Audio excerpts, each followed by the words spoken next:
de faire la connaissance de Christ. Alléluia. L'apôtre Paul dit dans le livre de Philippiens au chapitre 3, ainsi, verset 10, ainsi je connaîtrai Christ. Premièrement, et la puissance de sa résurrection, et la communion de ses souffrances, en devenant conforme à lui dans sa mort, pour parvenir, si je puis, à la résurrection d'entre les morts. Alléluia. Chercher la connaissance de Christ. Deuxièmement, connaître la puissance de sa résurrection. Troisièmement, communier à ses souffrances, en étant comme lui dans sa mort, pour finalement connaître la résurrection des morts. Alléluia. Il y a donc des étapes par lesquelles nous devons passer afin un jour de connaître la résurrection des morts. Parce que la résurrection des morts, ce n'est pas une utopie. Quand la Bible dit que nous ressusciterons lorsque le Seigneur viendra dans les airs, ce n'est pas une utopie. C'est vrai ce que la parole de Dieu dit. Aujourd'hui, je voudrais qu'on lise toujours dans le même texte. Alors, le dimanche dernier, nous avons dit ceci. Nous avons dit que la Bible présente des récits qui montrent ce que Christ est. Nous avons dit qu'il s'appelait Jésus-Christ, qui signifie Yoshua, qui signifie l'Éternel et salut. Et puis, Dieu lui a donné le nom de Christ. Ça veut dire le oint. Ça veut dire celui qui est investi d'une certaine responsabilité, d'une certaine mission. Il est oint pour faire ce qu'il dit qu'il va faire. Quand Christ dit, je ferai ça, je guérirai, il a été oint pour faire ça. Il a été investi de ce pouvoir-là. Il a été investi de cette autorité-là. L'Esprit du Seigneur est sur moi. Il m'a oint pour. La Bible déclare ce qu'il a été oint pour faire. Et puis, Dieu lui a dit qu'il était Seigneur. Parce qu'il est allé à la croix, il est ressuscité, il ne s'est pas attaché à son titre de gloire étant que Dieu. Il a accepté de venir ici sur la terre. Il a souffert comme un homme. Il est mort. Il est ressuscité. Et Dieu lui a dit, maintenant tu es Seigneur. Et qu'au nom de Jésus-Christ, tout genou doit fléchir sur la terre, au ciel, sous la terre, et que toute langue proclame qu'il est Seigneur. C'est-à-dire qu'il est au-dessus de tout. Et donc il est le Seigneur Jésus-Christ. Il emmagasine des titres. Alléluia. Gloire au Seigneur. Donc il y a une connaissance biblique. Il y a une connaissance théologique. Il y a une connaissance que les récits, que les prophéties nous donnent. Mais il est important de connaître Christ dans son cœur. Il est important de connaître Christ dans sa vie.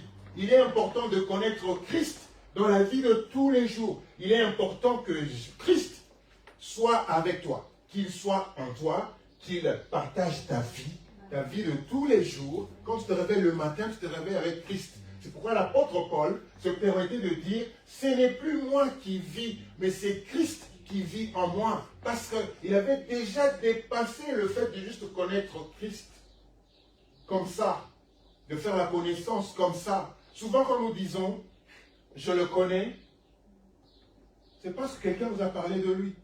C'est parce qu'on a peut-être échangé des paroles avec quelqu'un. Tu dis, je le connais. Mais en fait, on ne connaît pas les gens. Tant qu'on ne vit pas avec eux, on ne les connaît pas. Tant qu'on ne communie pas avec eux, on ne les connaît pas. Nous connaissons en partie. Nous connaissons les gens selon les descriptions que les gens nous ont faites. selon ce que nous avons pu échanger avec eux. Mais Christ voudrait que nous puissions aller en profondeur. Et je vous dis, frères et sœurs, connaître Christ, on peut parler de Christ, le mystère de Christ, on peut commencer à parler aujourd'hui jusqu'en décembre. Et n'est pas terminé. Parce que Christ a beaucoup de dimensions. Christ est roi. Il est le médiateur. Et ça, quand on dit Christ est roi, frères et sœurs, ça englobe beaucoup de choses. Ce n'est pas juste dire Christ est roi. Il est roi où? Il est roi quand? Parce que les gens pensent, et les chrétiens pensent vouloir faire Christ le roi de ce monde. Et lui-même, il dit, il n'est pas de ce monde. Tout ce que nous faisons, c'est vouloir que Christ soit roi dans ce monde. Christ dit, mon royaume n'est pas de ce monde. Il y aura un moment où Christ sera roi dans ce monde. Mais ce n'est pas aujourd'hui. Ne cherchons pas à le faire roi ici. Christ, il dit, mon royaume n'est pas de ce monde. Donc, il ne sera pas roi dans ce monde. En tout cas, pas maintenant. Par contre, il veut être roi dans ton cœur. Et il nous dit aussi que nous sommes dans le monde, mais nous ne sommes pas. Voilà. Donc, ça veut dire que Christ et nous partageons un même monde. Et ce n'est pas ici. Et ce n'est pas ici. Mon royaume n'est pas de ce monde. Et si nous partageons le même royaume, c'est que ici, ce n'est pas chez nous. Alors arrête de te comporter comme si tu allais rester ici éternellement. Arrête de te comporter comme si tu vas te battre toute ta vie pour essayer de faire des choses, mais tu n'es pas d'ici. Tu n'es pas d'ici. Donc, dire juste Christ est roi, tout le monde va penser à un roi de la terre. Non, non, non. Il faut encore pénétrer cette dimension-là. Pourquoi il est roi? Dire Christ est le médiateur. Dire Christ est Seigneur. Il faut déjà savoir Seigneur de quoi? Qu'est-ce que sa seigneurie englobe dans notre vie? Frères et sœurs, le mystère de Christ est grand. Il est énorme. Donc quand l'apôtre Paul disait « Je connaîtrai Christ », eh bien, il savait de quoi il parlait. Ce n'est pas juste la connaissance que nous partageons. Je connais quelqu'un, je le connais. Non, connaître quelqu'un, c'est plus que ça. Tu peux vivre avec quelqu'un dans la maison et tu ne le connais pas. Tu ne le connais pas. Donc, si on dit « Je connaîtrai Christ », l'apôtre Paul, quand il dit « Je connaîtrai Christ », il sait de quoi il parle.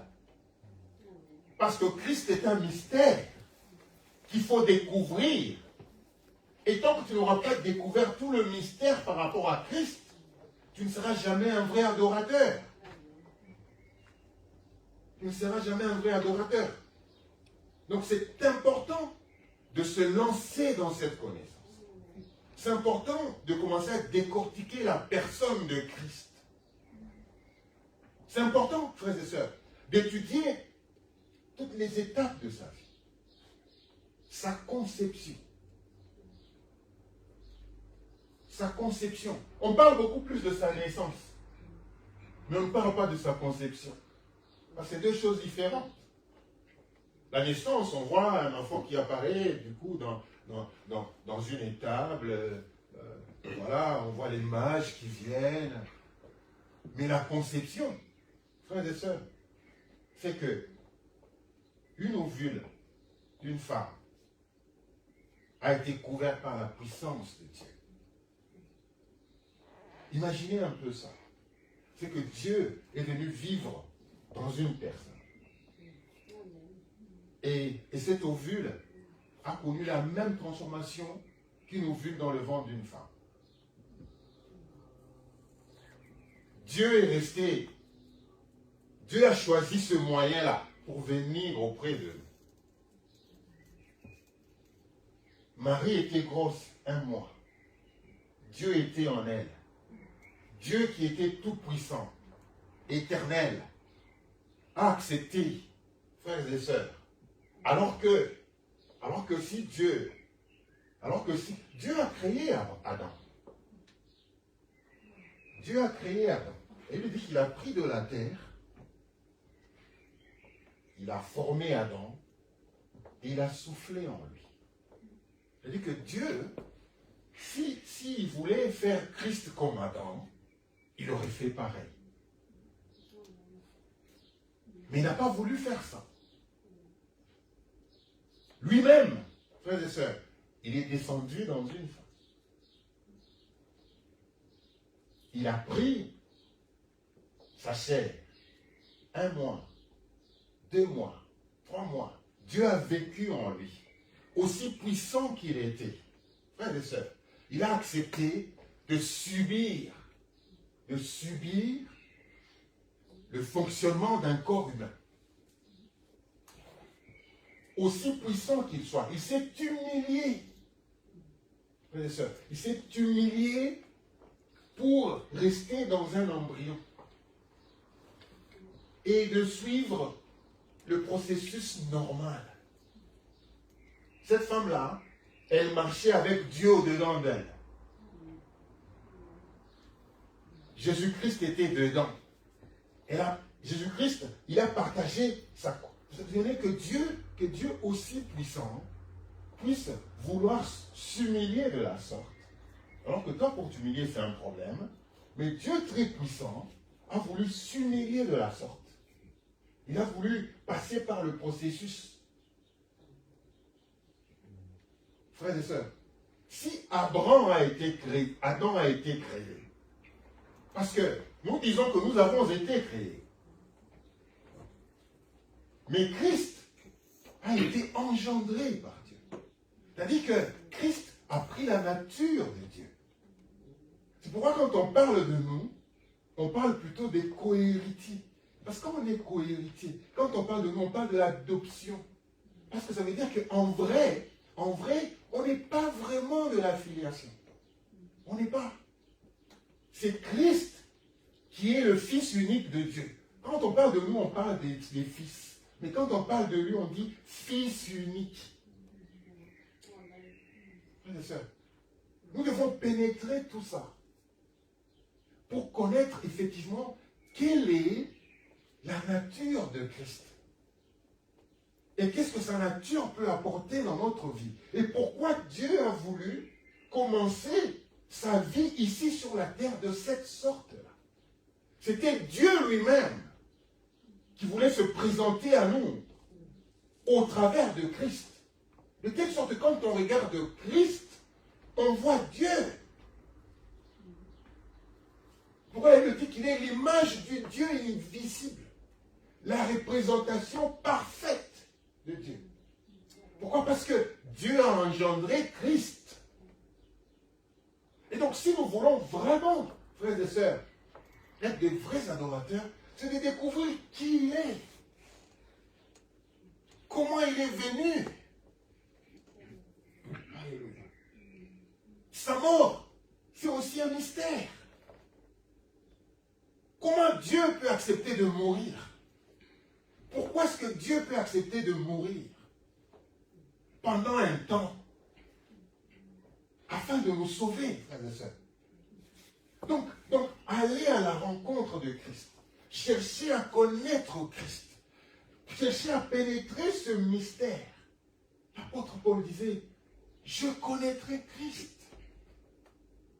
Lisons, frères et sœurs, lisons pour comprendre encore bien ces choses, lisons toujours Philippiens 3. Cette fois-ci, nous lisons, je voudrais que, quand tu vas rentrer à la maison, que tu ailles lire tout le texte de Philippiens 3. Il est très puissant. Donc, Philippiens 3, versets 7 à 8.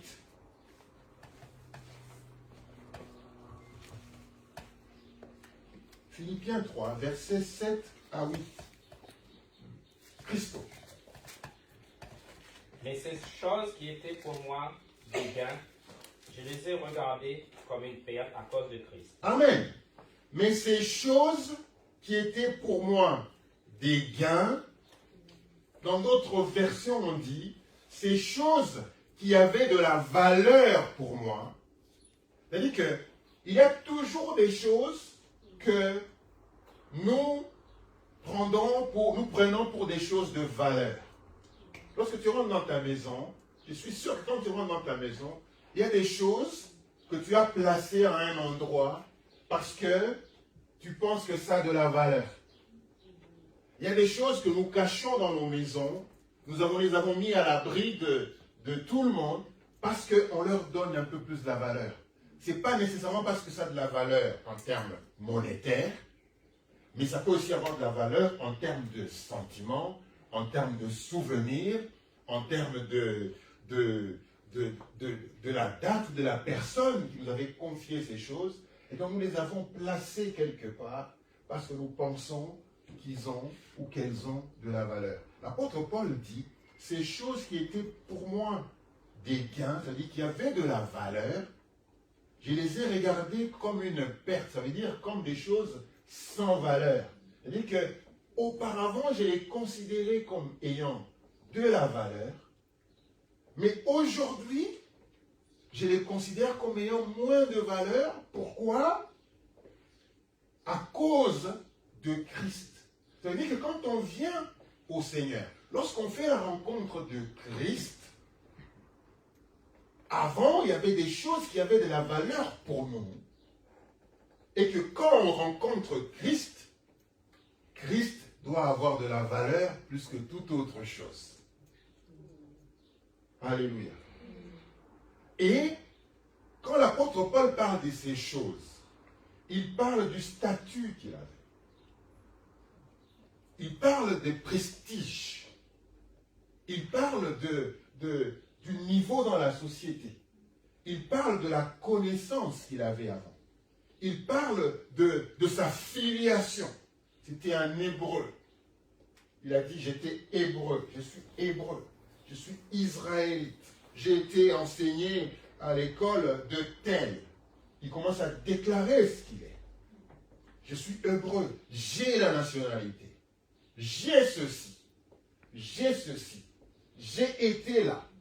Il parle de ça, il parle du prestige, il parle de tout ce qu'il avait comme honneur. Il y a des gens qui disent, mais depuis que je suis au Seigneur, j'ai l'impression que tout ce que je faisais avant ne marche pas. Depuis que je suis au Seigneur, j'ai l'impression que le statut que j'avais, je ne l'ai plus.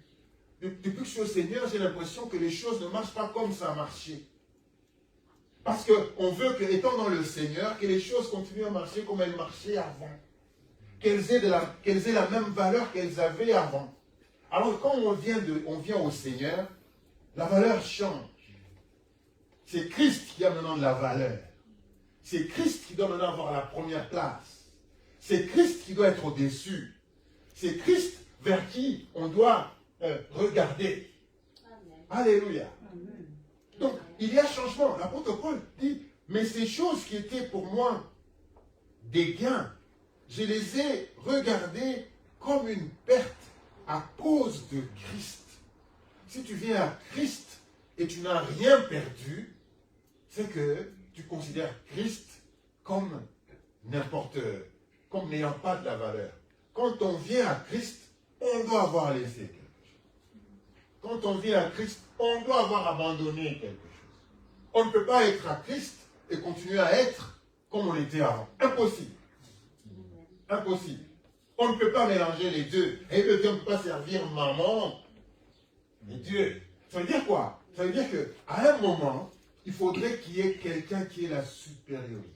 Il faudrait qu'il y ait quelqu'un qui ait la suprématie. Il faudrait qu'il y ait quelqu'un qui ait de la valeur. On ne peut pas être Christ et continuer à être comme tous les jours. On doit avoir abandonné des choses. Quand on vient à Christ, on doit regarder sa vie comme ça et se dire, tout ça là, tout ce que j'avais là, je le regarde comme perte. Parce qu'il y a des gens qui se plaisent encore, ou qui se complaisent encore en cela. Il continue en disant, et même, je regarde toute chose comme une perte à cause de l'excellence. À cause de l'excellence de la connaissance de Jésus-Christ. À cause de l'excellence de la connaissance de Jésus-Christ. Frères et sœurs, l'excellence de la connaissance de Jésus-Christ. Connaître Christ, c'est excellent. Connaître Christ dépasse tout ce qu'on puisse faire. Connaître Christ dépasse tout statut de la vie. Connaître Christ dépasse toute position que l'on peut avoir dans la vie. Connaître Christ dépasse les liens de sang. Connaître Christ dépasse les liens de connaissance avec les gens. Il y a des gens qui ne viennent pas à Christ parce qu'ils se disent, oh, si je viens à Christ, si je m'investis à 100%, qu'est-ce que ma famille va dire? Qu'est-ce que tel autre va dire? Connaître Christ va au-delà de la filiation. Connaître Christ va au-delà de tout ce qu'on peut avoir ici sur la terre. Connaître Christ, frères et sœurs, va au-delà. C'est excellent. C'est le summum, si vous voulez. C'est la supériorité de la connaissance. Il n'y a pas de connaissance qui dépasse la connaissance de Christ. On peut être docteur en philosophie, docteur en théologie, docteur en chimie nucléaire, docteur en je ne sais pas moi quoi. Il n'y a pas une connaissance qui dépasse la connaissance de Christ. Alléluia. Il n'y a pas de connaissance qui dépasse la connaissance de Christ. Donc quand l'apôtre parle de la connaissance excellente de Christ, il y a de la matière. Frères et sœurs, il y a de la matière. Il y a de la matière. Et donc, quand on ne connaît pas, on ne peut pas bien adorer. On ne peut pas bien adorer. Il faut connaître ce que l'on adore. Et il faut aller dans les détails, il faut aller dans les moindres détails. Parce que connaître Christ, il n'y a pas de mieux que ça. Frères et sœurs, nous le connaissons, la majorité d'entre nous le connaissent parce qu'on nous a parlé de lui. Connaissent parce que nous avons entendu parler de lui. Parce qu'on a parlé de Jésus-Christ. Mais le connaître dans son cœur, le connaître dans sa vie, vivre pour lui, avec lui et en lui. Frères et sœurs, on est encore très très loin. On est encore très très loin. Dans la connaissance de Christ, on est encore très très loin. Alléluia. On est encore très très très loin dans la connaissance de Christ. On connaît des bribes, des parties de sa vie. Je suis pasteur de cette église, mais vous ne me connaissez pas vraiment. Vous ne connaissez pas mes origines. Vous ne savez pas d'où je viens. Je vous ai déjà parlé, mais vous ne connaissez pas qui sont mes parents. Vous ne connaissez pas où j'ai vécu. Vous ne connaissez pas beaucoup de choses. Que dire de Christ? Donc c'est pour dire quoi? C'est pour dire que nous avons du travail à faire. Nous avons du travail à faire. La Bible dit que Christ, que l'Église est l'épouse de Christ. Que l'Église est l'épouse de Christ. En d'autres termes, l'Église est mariée à Christ. Mais comment est-ce qu'on peut être marié à quelqu'un que l'on ne connaît pas? On ne connaît pas ses origines. On ne connaît pas comment il est né. On ne connaît pas quelle est sa vraie identité. On ne connaît pas comment il a vécu. On ne connaît pas avec qui il a vécu. On ne connaît pas quel est son héritage. Quel est son héritage spirituel. Donc, là, on est marié à Christ, mais on ne connaît pas bien ce mari. Il passe qu'il nous arrive deux fois de pleurer parce que la vie est difficile, mais alors qu'on a un mari qui est prince, qui est roi, qui est Dieu, qui est l'intercesseur, qui est le médiateur, qui est le Seigneur, qui est le Fils de Dieu, le Fils unique de Dieu. Frères et sœurs, on ne le connaît pas. Sinon, on ne pleurerait pas. Sinon, on ne douterait pas. On dit qu'on est marié à Christ. On est l'épouse de Christ. Mais au-dedans de lui, au-dedans de nous, on ne le connaît pas.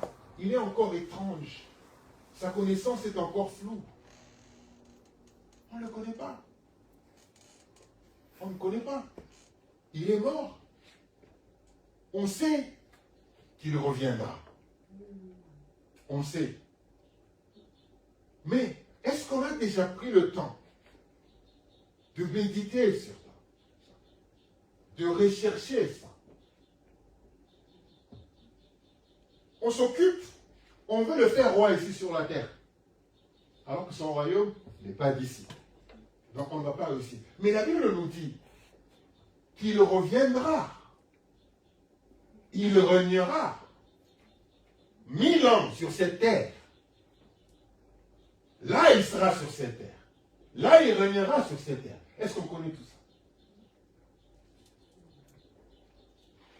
Est-ce qu'on a déjà compris ça? Donc, il y a beaucoup de zones d'ombre de ce mari que nous ne connaissons pas. Que nous devons découvrir.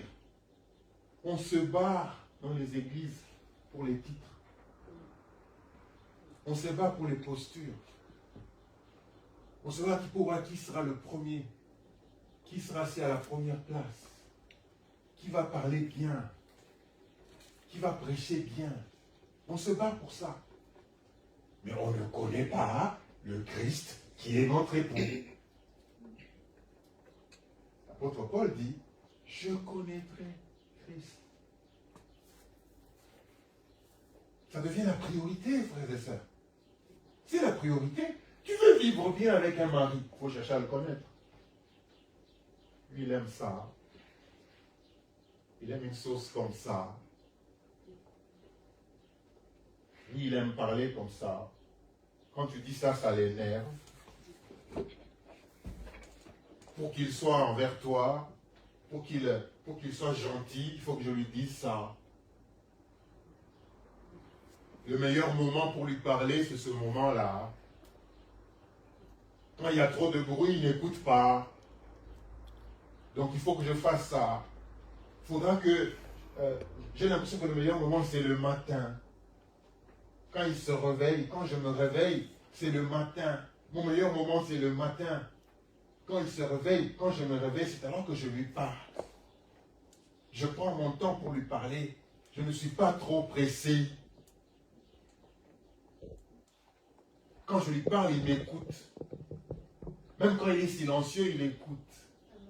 Son silence ne veut pas dire qu'il n'est pas là. Son silence ne veut pas dire qu'il n'agit pas. Il faut découvrir ce mari. Il faut découvrir cet époux.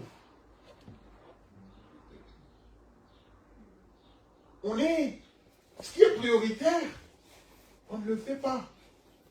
Mais tout ce que l'on veut, c'est paraître. On veut paraître. On veut que les gens voient. Tout ce que l'on veut, c'est les dons. Ce qu'on veut, c'est les dons. Les gens aiment les dons. Les gens aiment les dons. Les gens aiment parler en langue. Quand les gens ne parlent pas en langue, c'est tout un problème. Comment est-ce que je ne parle pas en langue? Est-ce que tu connais Christ? Tu connais Christ? C'est ça le plus important. Tu peux parler en langue et ne pas connaître Christ. Parce que le don, c'est un don. On te le donne, tu ne le mérites pas. Les dons sont des dons. Même Lucifer a des dons. Il a des dons. Même Lucifer a des dons. Et quand Dieu a donné un don, il ne le reprend pas. Quelqu'un peut continuer à utiliser des dons, mais ne pas être en Christ. Donc, le plus important, c'est la connaissance de Christ. Je connaîtrai Christ. Dans ce chemin, dans ce processus de la connaissance de Christ, frères et sœurs, on peut y rester toute une année en train de chercher seulement à connaître Christ. Vous allez vous fatiguer, vous allez partir, on ne parle que de Christ, on ne parle pas de Christ, on ne parle pas d'autre chose. Il y a des gens qui peuvent même quitter l'église en disant, pourquoi on ne parle que de ça? Donc, nous avons du chemin à faire, nous avons du travail à faire. Nous devons nous lancer à la découverte de cet époux qui est Christ. Nous devons nous lancer à la découverte de son identité, à la découverte de ses fonctions, à la découverte de ce qu'il est vraiment. Donc, il y a beaucoup de choses tout autour de Christ, frères et sœurs, pour lesquelles nous sommes encore dans des zones d'ombre. Nous sommes encore dans des zones d'ombre. Et donc, nous devons nous lancer dans la connaissance de Christ. L'apôtre Paul dit, je connaîtrai Christ. Et tant que nous ne l'aurons pas connu, notre adoration sera à peu près. Il sera superficiel.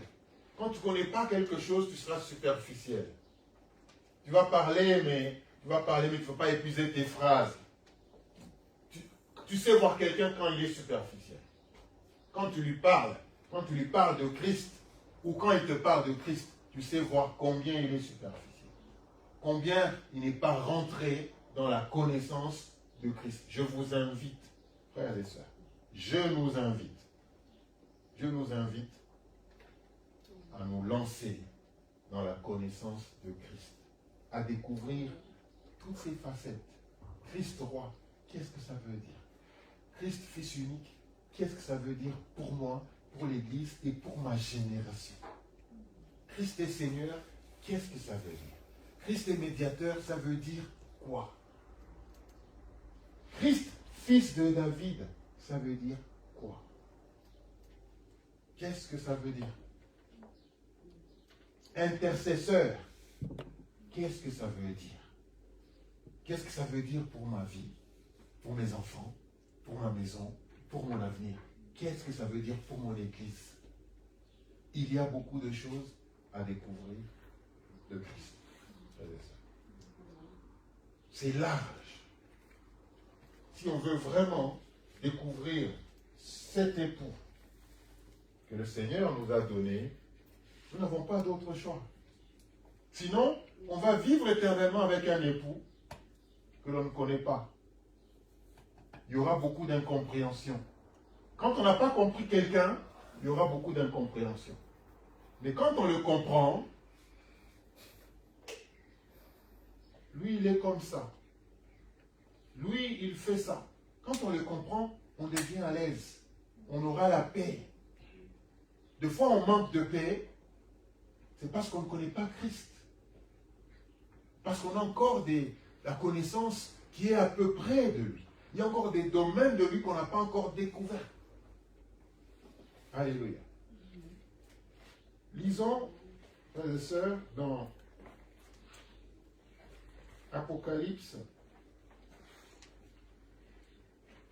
5, versets 8 à 10.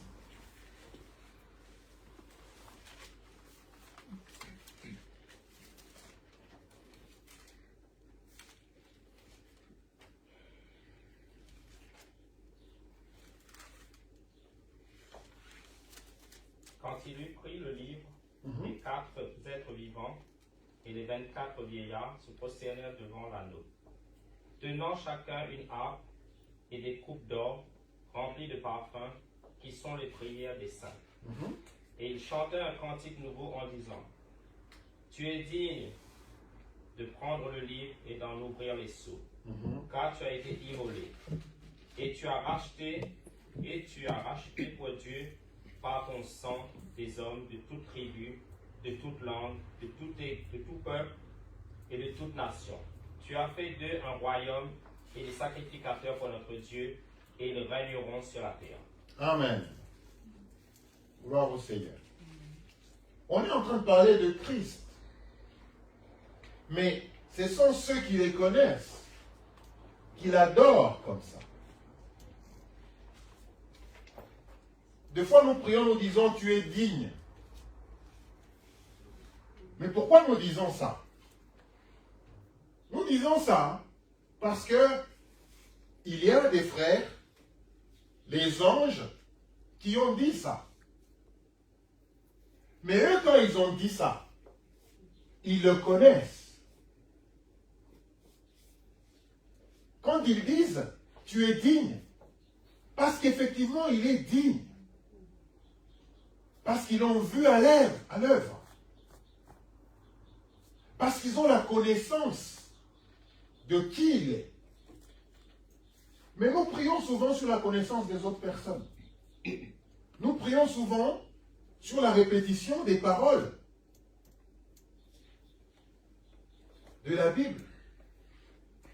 Mais nous ne prions pas sur la base de la communion que nous avons avec lui.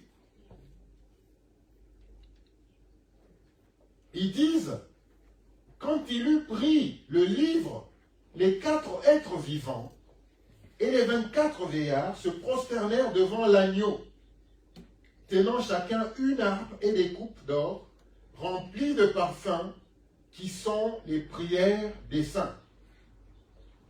Avant de commencer ce culte, notre frère nous a conduits dans un texte où Dieu ordonne aux anges de l'adorer. Dieu demande aux anges de l'adorer. Les anges savaient ce qu'ils faisaient.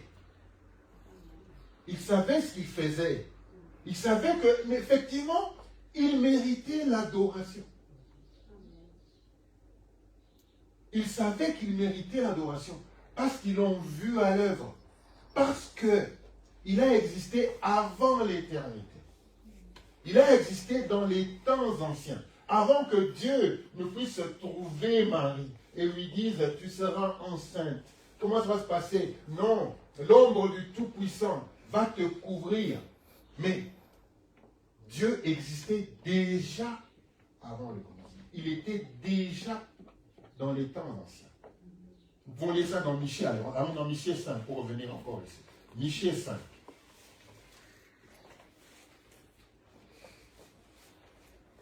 Michée 5, verset 1.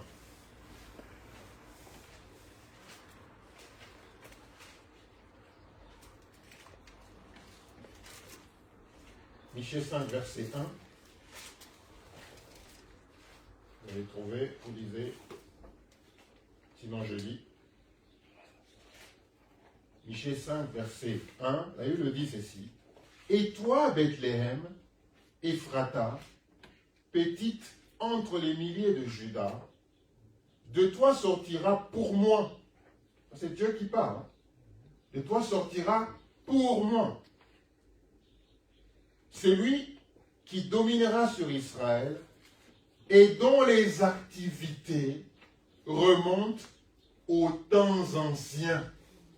Alléluia. Et au jour de l'éternité. Alléluia. De toi sortira pour moi. Jésus-Christ est venu pour Dieu. Il est venu accomplir la mission de Dieu. Mais Dieu sait qu'il a existé depuis les temps anciens. Ça aussi, c'est un mystère. C'est un mystère que Dieu, qui a existé depuis les temps anciens, a voulu maintenant rentrer dans ce monde en passant par une femme, en suivant le processus d'une femme. C'est un mystère qu'il faut arriver à percevoir. Alléluia. Donc il a existé depuis les temps anciens.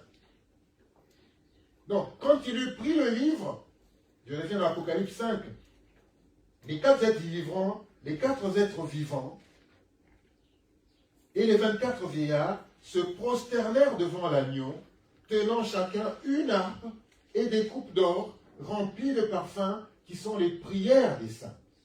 Et ils chantaient un cantique. Alléluia. Il y a des cantiques que l'on chante parce qu'on veut chanter.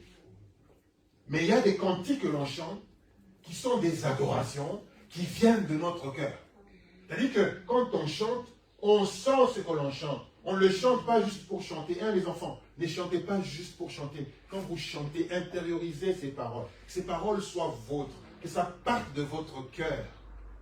Il y a un moment où vous allez chanter parce qu'on vous donne un texte.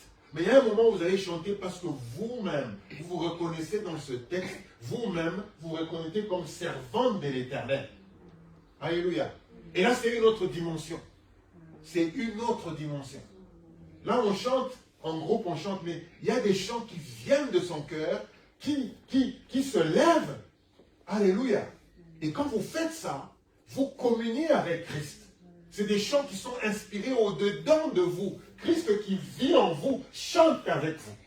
Alléluia. Donc, et il chantait un cantique nouveau en disant, tu es digne de prendre le livre et d'en ouvrir les sceaux, car tu as été immolé et tu as racheté pour Dieu par ton sang. Tu as racheté pour Dieu par ton sang. Alléluia. Tu as racheté pour Dieu. On peut s'arrêter déjà. Jésus-Christ n'est pas juste venu mourir et puis repartir. Il est venu faire une transaction. Il est venu racheter pour Dieu. Tu as été racheté pour Dieu. Tu deviens la propriété de Dieu. Quand tu donnes ta vie au Seigneur, lorsque Christ devient ton Seigneur, tu redeviens la propriété de Dieu. Et donc tu ne peux pas faire n'importe quoi. Et donc ça veut dire que Dieu veille sur toi. Et donc ça veut dire que Dieu regarde tout ce que tu fais parce que tu es à lui. Il y a des gens qui marchent perdus. Ils pensent qu'ils sont délaissés. Et même les chrétiens qui pensent qu'ils sont délaissés. Non. Jésus-Christ t'a racheté pour Dieu. Tu deviens donc la propriété de Dieu. Dieu se reconnaît en toi. Dieu te considère comme son enfant parce qu'il t'a racheté. Frères et sœurs. Car tu as été immolé et tu as racheté pour Dieu par ton sang des hommes de toutes tribus. Gloire au Seigneur. Nous venons des origines différentes ici. Alléluia. Mais ça aussi c'est le mystère. C'est le mystère que, étant de différentes origines, Christ a voulu nous rapprocher tous. Christ a voulu faire de nous une famille. Alléluia. Christ a voulu faire de nous une famille. Frères et sœurs. C'était ça le but de Dieu. Donc si toi tu viens, tu amènes la division, tu n'es pas de Christ. Tu n'es pas de Christ. Parce que Christ a voulu racheter tout le monde, de toute tribu, de toute nation, de toute race. Christ a voulu rassembler tout le monde. Alléluia. Donc celui qui apporte la division quelque part, il n'est pas de Dieu. Il n'est pas de Dieu. Il n'est pas de Dieu. Parce que Christ est venu rassembler. Nous avons tous été rachetés par le sang de Jésus-Christ. Nous avons le même prix. Il n'y a pas quelqu'un qui a été racheté à un prix plus que l'autre. C'est le même prix qui nous a tous rachetés. Quelle que soit notre race, quel que soit notre statut. C'est le même prix. Pourquoi, quand il y a des gens qui pensent qu'ils sont supérieurs, ce n'est pas de Dieu. Ce n'est pas de Dieu. Christ a racheté tout le monde. Maintenant, pour arriver à adorer Christ comme ça, il faut le connaître. Il faut le connaître. Ces anges ne pouvaient pas dire ça s'ils ne le connaissaient pas. Ils l'ont vu dans l'éternité. Ils savaient qu'il avait existé depuis les temps anciens. Ils savaient qui il était.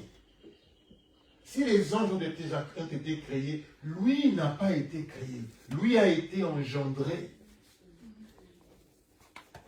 Aux anges, Dieu n'a pas dit fils unique. Le titre de fils unique, c'est un titre que lui seul détient. Nous tous, on est des fils. On a été créés. Mais lui, il a été engendré. C'est pourquoi il est fils unique de Dieu.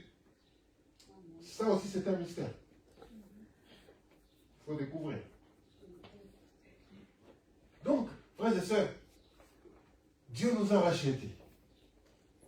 Mais pour arriver à louer Dieu comme ça, moi je suis sûr que le jour où nous arrivons à pénétrer la connaissance de Christ, frères et sœurs, nous serons très puissants. Nous serons très puissants. Nous n'aurons pas de soucis. Le jour où nous allons connaître Christ, nous allons faire la connaissance avec lui. Vraiment. Frères et sœurs, nous serons très puissants. Nous serons très puissants. Par ton sang, des hommes de toute tribu, de toute langue, de tout peuple et de toute nation. Tu as fait d'eux un royaume. Tu as fait d'eux un royaume et des sacrificateurs. Pour qui? Pour notre Dieu. Et ils régneront sur la terre. Ce n'est pas maintenant. Parce qu'on prie pour régner, pour avoir des statuts, pour diriger, pour... Non, non, non, non. Il y aura un moment où nous allons régner sur cette terre avec lui. Avec lui. Nous ne sommes pas de cette terre. Mais il y aura un moment, parce que ces choses, lorsque l'apôtre Jean a reçu cette révélation, c'était pour un monde à venir. Donc, nous régnerons ici sur la terre. Là, nous allons régner. C'est nous qui régnerons à ce moment-là. Nous aurons l'autorité ici sur la terre. Mais ce n'est pas encore le moment. Mais une chose est sûre, c'est que Christ est venu faire de nous un royaume. Un royaume. Ce n'est pas de ce royaume-ci. Je vous ai dit, Christ a dit, mon royaume n'est pas de ce monde. Donc ça veut dire le royaume dont on est en train de parler ici. Ce n'est pas un royaume ici sur la terre avec un roi. Non, c'est le royaume de Christ. Par sa mort, par son sang, Christ nous a fait entrer dans son royaume. Alléluia. Il nous a fait rentrer dans son royaume. Toute tribu, toute race. Alléluia. Et quand nous viendrons régner ici sur la terre, frères et sœurs, alléluia, nous régnerons ensemble. C'est une joie, nous allons régner ensemble. Alléluia. Avec Christ, qui sera assis sur son trône. Ici, nous régnerons. Alléluia. Alléluia. Ces paroles doivent susciter la foi chez nous, dans nos cœurs. Ces paroles doivent susciter l'espérance. L'espérance que Christ revient. Que dans les airs, nous allons nous retrouver. Et puis nous reviendrons ici pour régner. Nous avons de l'espérance, frères et sœurs. Tout ce que nous voyons, toutes les difficultés que nous pouvons connaître ici sur la terre, ces difficultés ici sur la terre, c'est normal. On ne va pas quitter l'église parce qu'on a eu des difficultés et que des gens ne sont pas venus. Moi, j'ai vu des gens qui ont quitté l'église parce que quand ils étaient malades, on n'est pas allé les voir. Parce que quand ils avaient perdu un être cher, ils n'ont vu personne. Ici, en Europe, tu peux perdre un frère, une soeur, et puis on vous dit, nous voulons pleurer dans l'intimité. En Afrique, il n'y a pas d'intimité. Que tu le veuilles ou pas, quand tu as perdu quelqu'un, ta maison sera remplie des gens. D'autres qui viendront pour pleurer avec toi. D'autres qui viendront seulement pour manger. Ben, c'est vrai, hein? D'autres qui viendront pour manger. Et si le deuil fait 1 mois, tu vas les voir là-bas 1 mois, tu ne les connais pas, tu ne les as jamais vus, mais 1 mois ils seront là-bas, tous les jours, parce que tous les jours ils vont manger. Ils ont trouvé quelque part pour manger. Vous n'avez encore rien vu, il faut visiter l'Afrique pour ceux qui n'ont pas encore visité l'Afrique. Il faut visiter l'Afrique. Il va y avoir des gens que tu ne connais pas, tu n'as jamais vu, mais ils sont là. Des fois ils pleurent même. Ils pleurent même. Ils pleurent même. Et vous les verrez là-bas. Une fois que le deuil est fini, c'est fini, vous ne les verrez plus. Donc, il n'y a pas de... nous allons pleurer notre soeur, notre mère dans l'intimité. Il n'y a pas là-bas. Il n'y a pas. Il n'y a pas. Il n'y a pas. Les gens vont venir là. Ils vont venir, ils vont rester avec vous. Ils seront à l'œuvre, ils seront là. Mais ça, c'est des cultures aussi. Mais Dieu a fait de nous un royaume. Et aussi des sacrificateurs. Ça veut dire quoi? Je vais terminer par là. Il a fait pour nous, pour Dieu, il a fait de nous un royaume, pour Dieu. Et puis il le dit, et des sacrificateurs. Un sacrificateur, qu'est-ce qu'il fait? Il fait un culte à notre Dieu. Un sacrificateur, qu'est-ce qu'il fait? Il est celui qui amène les gens ensemble. Un sacrificateur est un intercesseur. Ça veut dire quoi? Ça veut dire que, puisque tu appartiens à un royaume, et que non seulement Dieu n'a fait de toi un royaume, mais aussi des sacrificateurs, ça veut dire que tu prends la responsabilité de faire un culte dans ta maison, d'amener tout le monde ensemble, de prier Dieu. Tu prends la responsabilité en tant que tel d'intercéder, d'un sacrificateur, d'intercéder pour le pays, d'intercéder pour ta famille, d'intercéder pour l'église de Dieu. C'est une mission qu'on te donne, la sacrificature. C'est une mission élevée, frères et sœurs. Tu es un sacrificateur. Dieu, par la mort de son Fils, a fait de toi un sacrificateur. Il a fait de toi un sacrificateur. Tu fais des sacrifices dans ton cœur. Toi-même, ta vie devient un sacrifice. Ta vie devient un sacrifice. Tu ne vas pas te faire des sacrifices, mais ta vie à toi devient un sacrifice. C'est bien, hein, de faire ça. Mais ce que Dieu veut, au-delà de ça, c'est que ta vie à toi aussi soit un sacrifice. C'est ça un sacrificateur. C'est ça que Dieu veut faire de toi. C'est ça que Jésus-Christ, par sa mort, a fait de toi. D'abord un royaume, et puis des sacrificateurs. C'est-à-dire des gens qui font des sacrifices spirituels, matériels. Dieu fait de toi des sacrificateurs. On ne peut pas juste vivre comme ça. Non. Ça veut dire qu'en tant que sacrificateur, tu dois avoir un temps d'intercession. Seul déjà. Même quand on ne voit pas, tout le monde ne voit pas, mais dans ton cœur, tu offres des sacrifices de louange. Tu offres des sacrifices d'adoration. Aujourd'hui, vers 6 heures, j'étais déjà réveillé, hein, j'étais à table, et j'entends à l'extérieur quelqu'un qui passait.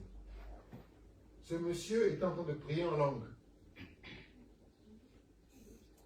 Il priait en langue, et puis après j'ai compris, oh Seigneur Jésus. Et il passait devant chez moi. Je dis, mais c'est qui ça? J'ai ouvert la fenêtre, je regardais. Un monsieur, avec un sac au dos, en train de prier sur la route. Je ne sais même pas où il allait, s'il allait à l'église ou quoi. Il priait sur la route. Il priait sur la route. Ça m'a rappelé un peu l'Afrique. Il priait, il criait, il priait. Puis à un moment, c'était les langues qui commençaient. Et puis il revenait en français. Il était en train de passer. Je suis très sûr que toutes les personnes ouvrent toujours là. Ceux qui étaient éveillés en tout cas, ils ont ouvert la fenêtre pour mais c'est qui fait du bruit. À chaque fois qu'on entend le bruit, c'est des gens qui crient, c'est des gens qui ont bu. On est à côté de la gare, donc il y a des gens qui passent par là. Il y a des fois c'est des gens qui crient la nuit parce que peut-être qu'ils ont bu. Et ce matin, c'était ce monsieur-là qui était en train de passer, qui priait, qui adorait, qui priait en langue, et puis tout son chemin, il n'a fait que ça. Je ne te demande pas de faire ça, mais je te dis que si Dieu a fait de toi des sacrificateurs, ça veut dire qu'il faut que tu fasses des sacrifices, de louanges, d'adoration. Il faut que tu amènes les gens auprès du Seigneur. Tu ne dois pas, si tu es sacrificateur, tu ne vas pas éloigner les gens du Seigneur. Tu vas plutôt rapprocher les gens du Seigneur. C'est ça le rôle d'un sacrificateur. C'est de bâtir un hôtel dans ta maison. Bâtir un hôtel là où tu es, quand tu peux, tu bâtis un hôtel. C'est ça être sacrificateur. Et c'est ça que tu es. Dans l'âme, au fait fond de toi, c'est ça que tu es. Tu es un sacrificateur. C'est-à-dire que tu as un problème, tu te mets à genoux, tu pries. Tu es un sacrificateur. Avant même d'en informer le pasteur, tu pries. Parce que tu es sacrificateur. Alléluia. Tu es sacrificateur. C'est ça que tu es. Oui ou non? C'est ça que tu es. Tu es un sacrificateur. Tu es un sacrificateur. Tu as fait d'eux un royaume et des sacrificateurs pour notre Dieu. Quelle mission! Quelle mission Christ a eue? Créer un royaume et puis un royaume rempli des sacrificateurs. Où viendra le démon? Si nous tous là, on était conscients de notre mission, est-ce que vous pensez qu'un petit démon ferait quelque chose? Parce qu'il y a encore des gens qui ne croient pas, il y a des gens encore qui ne font pas leur mission comme il le faut. Il n'y aurait même pas de maladie. Il n'y aurait même pas de maladie. Il n'y aurait même pas de maladie. Un sacrificateur malade, vous avez vu où? Vous avez vu où un sacrificateur malade?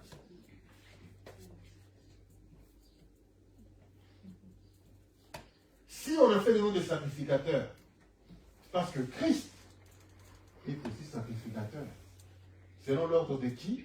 De Melchisédek.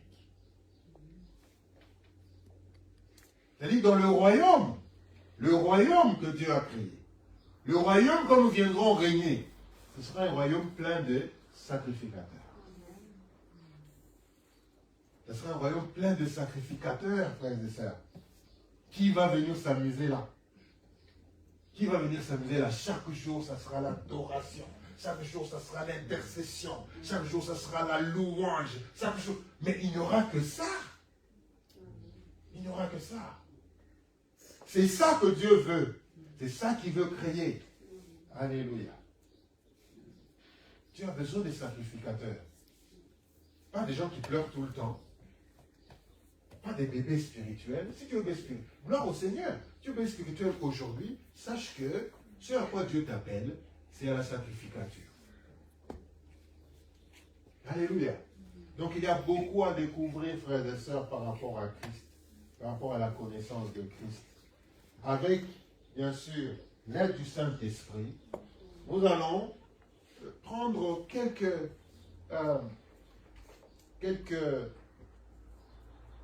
nous allons prendre quelques mystères de Christ, selon la direction du Saint-Esprit, pour pouvoir les amener et les méditer ensemble.